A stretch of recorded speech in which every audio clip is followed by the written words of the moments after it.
இரண்டாம் வாசகம். தூய ஆவியின் துணையால் உடலின் தீச்செயல்களை சாகடித்தால் நீங்கள் வாழ்வீர்கள். திருத்தூதர் பவுல் உரோமியருக்கு எழுதிய திருமுகத்திலிருந்து வாசகம். சகோதர சகோதரிகளே, கடவுளின் ஆவி உங்களுக்குள் குடிகொண்டிருந்தால் நீங்கள் ஊனியல்பை கொண்டிராமல் ஆவிக்குரிய இயல்பை கொண்டிருப்பீர்கள். கிறிஸ்துவின் ஆவியை கொண்டிராதவர் அவருக்கு உரியோர் அல்ல.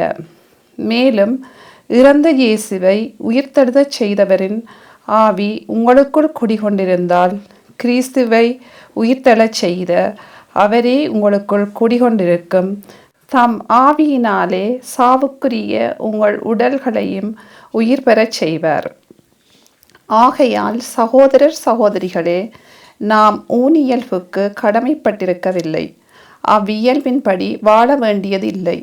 நீங்கள் ஊனியல்புக்கு ஏற்ப வாழ்ந்தால் சாகத்தான் போகிறீர்கள். ஆனால் தூய ஆவியின் துணையால் உடலின் தீச்செயல்களை சாகடித்தால் நீங்கள் வாழ்வீர்கள். இது ஆண்டவரின் அருள்வாக்கு.